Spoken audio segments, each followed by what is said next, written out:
प्राथमिक माहिती मी इथं आल्यानंतर जी घेतली त्याच्यामध्ये जी कंपनी आहे त्या केमिकल कंपनीमध्ये हा बॉयलरचा स्फोट झालेला आहे असं प्राथमिक दर्शनी कळतं आहे आणि आग पण बऱ्यापैकी आटोक्यात आलेलं आहे. हे मी स्वतः तिथं जाऊन बघितलेलं आहे. 1 ते 1.5 तासामध्ये पूर्ण आग विझेल अशा पद्धतीचं चित्र आहे.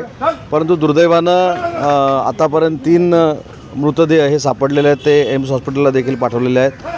जे जखमी आहेत त्यांच्या पाठी सरकार उभं राहील, त्यांचा पूर्ण उपचाराचा खर्च सरकार करेल हे स्वतः मुख्यमंत्री मोदयांनी जाहीर केलेलं आहे. परंतु घटना दुर्दैवी आहे आणि या घटनेच्या मागं नियमबाह्य काय झालेलं आहे का हे देखील तपासण्याच्या स्पष्ट सूचना आमच्या फायर ब्रिगेडच्या लोकांना मी दिलेल्या आहेत. सखोल चौकशी करावी हे देखील निर्देश दिलेले आहेत आणि याच्यामध्ये जर दोषी कोण आढळलं तर त्याच्यावर कार्यवाही करण्यात येईल.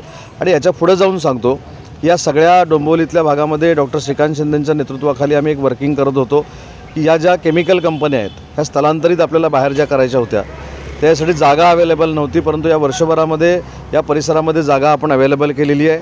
आचारसंहिता असल्यामुळं जागेचं वाटप झालेलं नाही. 4 तारखेनंतर ह्या जागांचं वाटप होईल आणि ज्या धोकादायक कंपन्या आहेत, केमिकल कंपन्या आहेत, ह्या डोंबिवलीवासियांची जी मागणी आहे शिफ्ट करायचं त्याच्यावर धोरणात्मक निर्णय आम्ही घेतलेला आहे आणि ती कारवाई 4 तारखेनंतर आम्ही सुरू करू. जागा कुठे आहे लोक? नाही, ते आता ॲडिशनल अंबरनाथमध्ये आहे. ॲडिशनल अंबरनाथच्या बाजूला देखील शेकडो हेक्टर जागा आपण संपादित केलेली आहे. फक्त त्या इंडस्ट्रियलिस्टना कन्व्हिन्स करून ती जागा देणं आता फक्त शिल्लक राहिलेलं आहे आणि त्याच्या संदर्भात 4 तारखेनंतर तातडीनं धोरणात्मक निर्णय जो झाला आहे त्याची अंमलबजावणी करू.